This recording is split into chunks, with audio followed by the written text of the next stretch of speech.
The US believes that Iran or its proxies could strike Israel in the next few days. This is according to a new report. It cites people familiar with intelligence officials. They said that the question is more about when the attack will take place rather than if it will happen. The officials believe that a major strike on Israel is imminent. This is because of an airstrike that destroyed Iran's consulate building in Syria last week. Iran blames Israel for the attack, and Tehran has vowed revenge.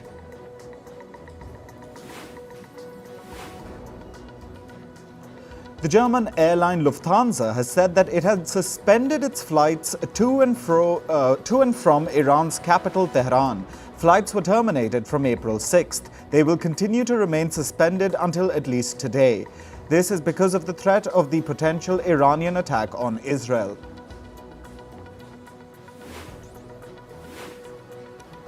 Meanwhile, an Israeli attack in Gaza has killed 3 sons of Hamas leader Ismail Haniyeh. They were killed after their car was bombed near the Al-Shati refugee camp. Reports say that 4 of Haniyeh's grandchildren were also killed in the strike. A video purportedly shows the moment Haniyeh received the news of their death.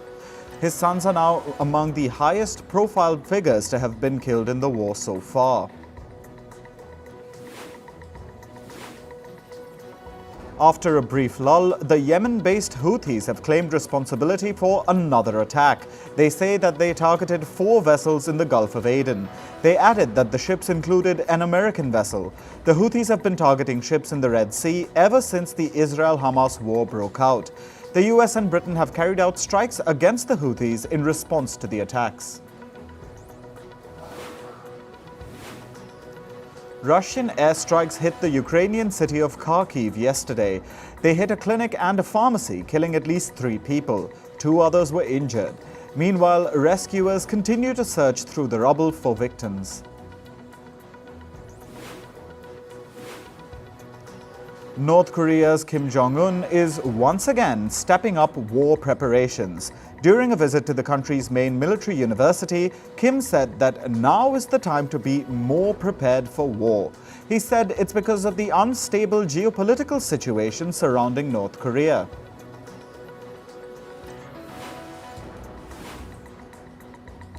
In South Korea, the Liberal opposition party secured a landslide victory in the country's parliamentary elections. The results deal a resounding blow to President Yoon Suk-yeol and his Conservative Party. Following the results, Prime Minister Han Duck-soo and senior politicians have tendered their resignation. The leader of the president's People Power Party, Han Dong-hoon, has also said he will step down.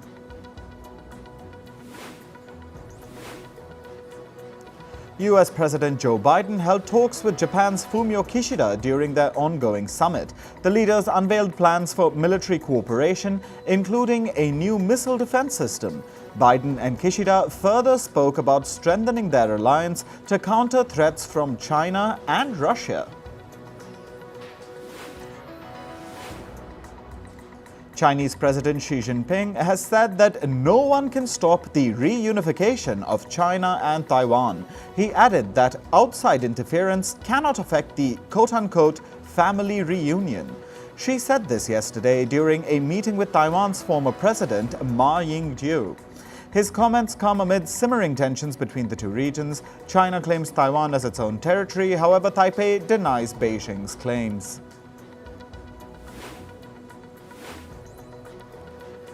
India's Prime Minister Narendra Modi has said that the India-China border situation needs to be addressed urgently. He made the comments during a recent interview. He added that he hopes to restore peace in the region through bilateral engagement.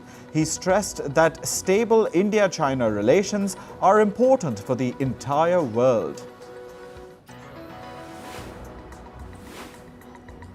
Some 200 Myanmar soldiers have withdrawn to the so-called Friendship Bridge, which connects the border town of Myawaddy to Thailand. This comes after anti-junta rebels declared that they had won control of the critical border town. Following this, a long queue of people was also seen at the border. They were looking to leave Myanmar amid the intensified fighting and explosions in the area. Anti-government protests intensified across Argentina yesterday. Hundreds gathered in front of government buildings in Buenos Aires. Protesters blocked key routes in the city, disrupting traffic. Meanwhile, riot police officers used powerful water cannons to disperse the crowd. Protests have intensified across the country against President Javier Milei's austerity measures. Milei has drastically slashed government spending, laid off public workers, and cut subsidies in a bid to apparently stabilize the economy. Three people were left injured in a shootout in the American city of Philadelphia. It happened near Clara Muhammad Square, where around 1,000 people had gathered to celebrate Eid. The police have arrested 5 individuals following the incident. The motive for the shooting was not immediately clear.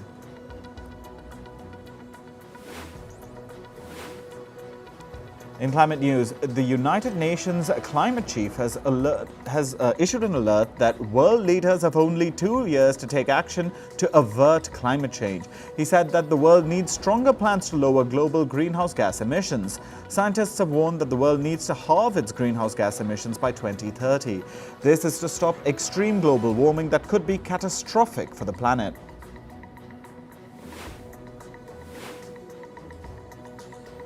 Southern states in the U.S. have been hit by severe weather, including high winds, flooding, and tornadoes. Severe storms have killed at least 1 person in the state of Mississippi.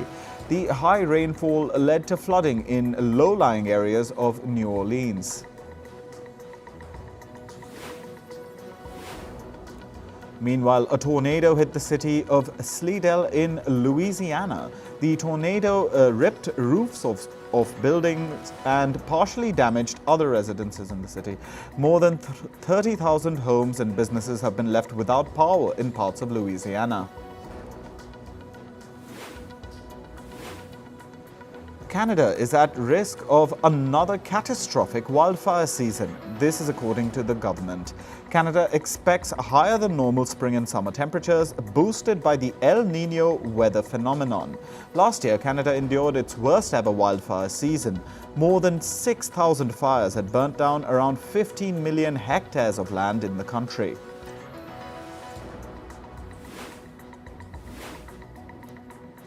Guatemala has declared a natural disaster over raging wildfires across the country. The country is facing at least 44 active wildfires.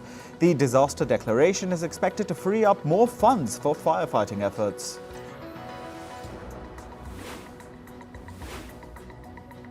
Panama has unveiled plans for a dry canal to move cargo between the Pacific and Atlantic Oceans. This comes amid low water levels in the century-old Panama Canal. The Panama Canal usually handles about 6% of global maritime trade. However, authorities have been forced to limit the number of ships passing through the canal. This is because of a drought triggered by climate change and the El Niño weather phenomenon. The European Union has approved a new set of rules. This is to tackle waste generated by cosmetic and pharmaceutical industries. These two sectors will need to cover 80% of the extra investments needed to eliminate micropollutants. The remaining 20% will be covered by EU member states. On to business and tech news. High fuel and housing costs drove U.S. consumer prices to a 7-month high in March. This is according to data released by the U.S. Labor Department. Consumer prices rose by 3.5% last month. This is the country's highest inflation rate since September last year. Data shows that gas and housing costs accounted for more than half of the price rise in March.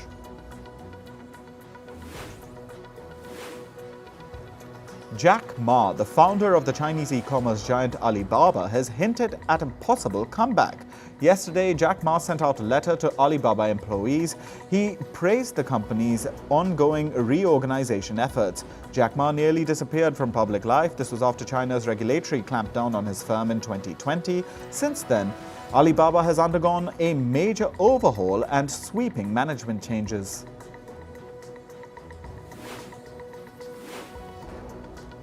Tesla CEO Elon Musk has confirmed that he will be visiting India. In a post on the social media platform X, Musk wrote that he's looking forward to meeting with the Indian Prime Minister Narendra Modi. During the trip, Musk is expected to announce Tesla's investment plans in India.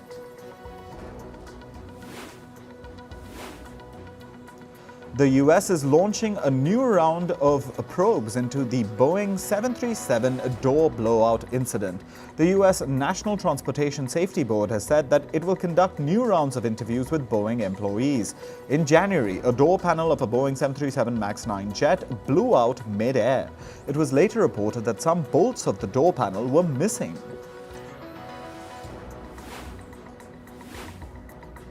Japanese steelmaker Nippon plans to acquire US steel have come under more scrutiny. The US Department of Justice has reportedly launched an antitrust probe into the deal. In December last year, Nippon announced a $15 billion takeover plan for US steel. However, the proposal has faced backlash from US lawmakers. The lawmakers are concerned regarding potential job losses in the country following the takeover.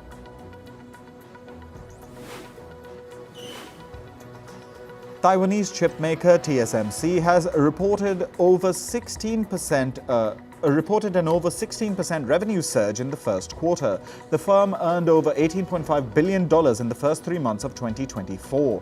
The chipmaker said that the high demand for artificial intelligence chips has helped its earnings.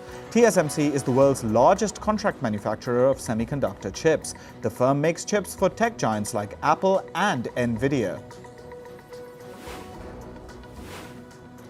Employees at an Apple store in the U.S. city of New Jersey are planning to unionize. The employees have filed an application with the American National Labor Relations Board.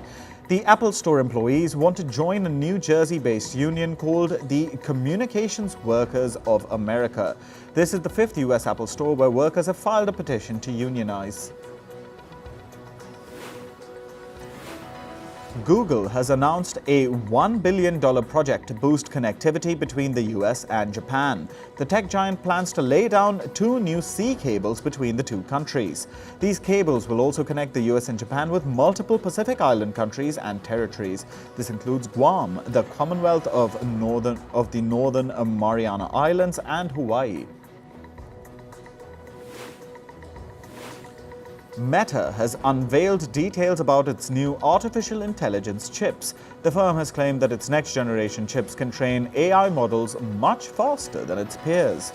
Meta plans to deploy these chips to power AI products on its social media platform.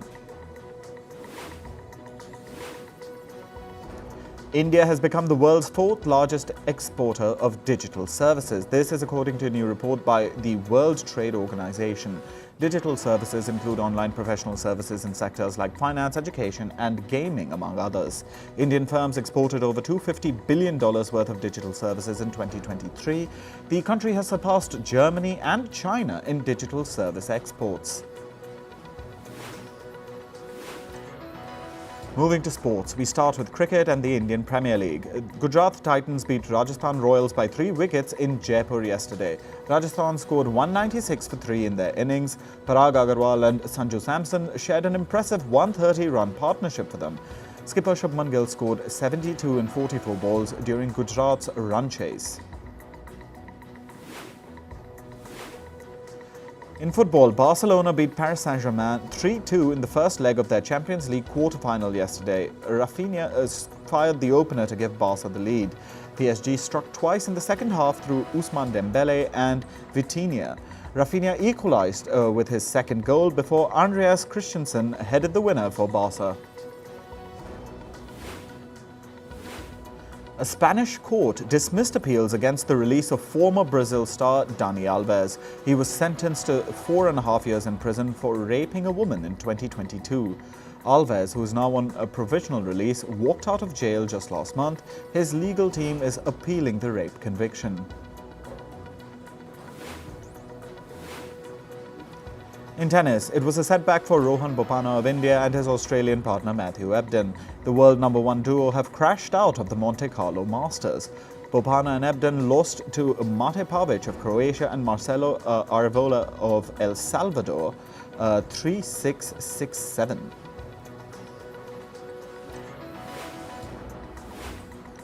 Former world number one Rafael Nadal is eyeing a comeback at the Barcelona Open. The 22-time Grand Slam champion has been injured since the Brisbane International season opener. It forced him to pull out of the Australian Open, the Indian Wells and even the ongoing Monte Carlo Masters.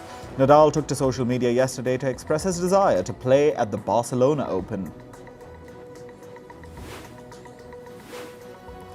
Men's world number 2, Jannik Sinner of Italy, has reached the round of 16 at the Monte Carlo Masters. He defeated American Sebastian Corda 6-1, 6-2 in straight sets yesterday. The Italian is chasing his 4th title of the year. Sinner next faces Jan-Lennard Struff of Germany in the next round. Formula One racer Carlos Sainz of Ferrari met tennis world number 2 Jannik Sinner yesterday. Sainz was attending the Monte Carlo Masters. He sat and watched Sinner's impressive win in the round of 32 and later interacted with the Italian after the match. Ace Indian shuttler PV Sindhu secured a first-round victory at the Badminton Asia Championships. She downed Malaysia's Goh Jin Wei 18-21, 21-14, 21-19 in the first round. Sindhu won the 3-game battle in 64 minutes. This was her 5th win over the world number 33 Malaysian shuttler in 6 meetings. India's top-ranked men's badminton player, Ajaz Pranoy, also reached the round of 16 at the Badminton Asia Championships. In a grueling battle, he defeated Lu Guangzhou of China 17-21, 23-21, 23-21. The match lasted 90 minutes. Pranoy will face Chinese Taipei's Lin Chunyi in the round of 16. Athletics has become the first discipline at the Paris Olympics to award prize money to gold medalists. This will only be for champions who are participating in the track and field events. Athletes who win gold will get to take home prize money worth $50,000. Payments for silver and bronze medalists are planned to start at the 2028 Olympics in Los Angeles. In entertainment news, Rihanna's latest photo shoot has sparked a massive controversy. The photo features her dressed as a nun, revealing a tattoo on her chest. Social media users are accusing her of sexualizing nuns and mocking religion. This is not the first time that the Grammy winner has faced a backlash over religious insensitivity. In 2021, she was accused of cultural appropriation for wearing a pendant depicting a Hindu god in a topless photo. Ben Affleck and Jennifer Garner's 15-year-old daughter has come out as transgender. They introduced themselves as Finn at a memorial service for Garner's father. Finn was formerly known as Serafina. Affleck and Garner split in 2015 and shared custody of their 3 children. The actor duo have been outspoken about keeping their children out of the limelight. Zendaya recently opened up about the attention that her personal life receives. The actor recalled a time when she and her partner Tom Holland were spotted in Paris. Zendaya said she was actually fine with the paparazzi clicking their pictures. The couple first met on the sets of Spider-Man: Homecoming in 2016.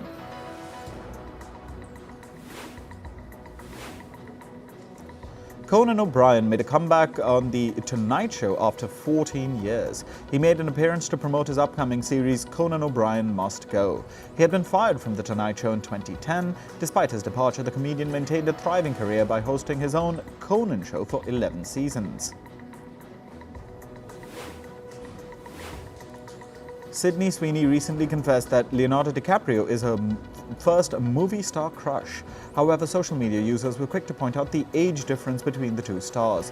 Taking a dig at DiCaprio, they said the 26-year-old Euphoria star is too old for him. The Titanic star is infamous for dating women only below 25 years of age. The first look of Michael Jackson's biopic was shown at CinemaCon in Las Vegas. The film, titled Michael, stars the late singer's nephew Jafar Jackson in the lead role. According to reports, the movie will feature over 30 songs and recreate several performances of the Jackson 5 band. The biopic will also take a look at allegations of child sexual abuse against the music legend. Meanwhile, the trailer for the upcoming film Wicked was also presented at CinemaCon. The musical fantasy stars Ariana Grande and Cynthia Erivo as leads. Wicked is the first chapter of a two-part immersive. It's scheduled to release in the US on the 27th of November, while the second part of the film will hit theaters in November next year. Margot Robbie is set to produce a live-action feature film titled Monopoly. The Barbie actor will produce the project alongside Lionsgate Entertainment Corporation. The plot of the film is still under wraps, but Lionsgate's chairman has said that he has a clear point of view for the film.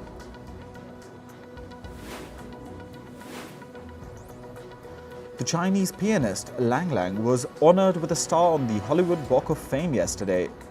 The star said that this was the absolute highlight of his life so far. The 41-year-old has worked with some of the world's leading orchestras. He's also sold millions of albums.